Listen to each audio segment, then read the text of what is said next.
શ્યામ કુમારના નમસ્કાર. આજના વિડીયોમાં આપનું સ્વાગત છે. તો ચાલો દરરોજની જેમ આજે પણ મેળવીએ ઉપયોગી જાણકારી, પણ ચેનલને સબસ્ક્રાઇબ કરવાનું ભૂલતા નહીં.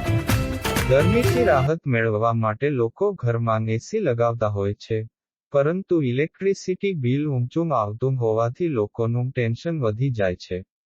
આથી લોકો તેનો સંભાળીને ઉપયોગ કરતા હોય છે. આમ છતાં ઘણા લોકોને એસી કયા ટેમ્પરેચર પર ચલાવવું અને ઓછું બિલ આવે એ રીતે તેનો કેવી રીતે ઉપયોગ કરવો તેની માહિતી હોતી નથી. આ સ્થિતિમાં જાણીએ કે કેવી રીતે એસી ચલાવવું યોગ્ય છે. બિલ ઓછું કરવા શું રાખવું? તાપમાન.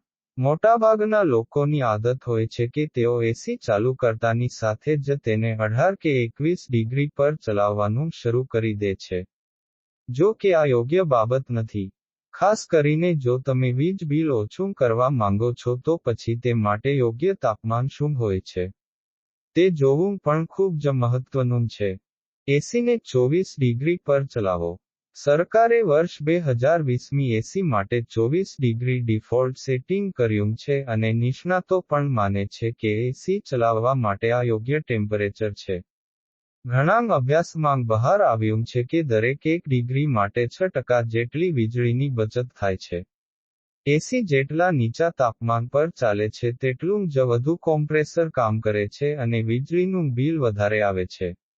મતલબ કે એસીને વધુ તાપમાને ચલાવવાથી દરેક ડિગ્રીમાં વીજળીની બચત કરી શકાય છે. શરીરના તાપમાન પ્રમાણે એસીનું 24 ડિગ્રી તાપમાન યોગ્ય. નિષ્ણાતો પણ માને છે કે 24 ડિગ્રી પર એસી સ્વાસ્થ્ય માટે સારું છે.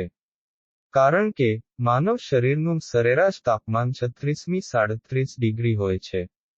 તેનો અર્થ એ કે આનાથી ઓછું કોઈપણ તાપમાન આપણા માટે કુદરતી રીતે ઠંડુ છે અને 24 ડિગ્રી તમને રાહત આપવા માટે પૂરતું છે.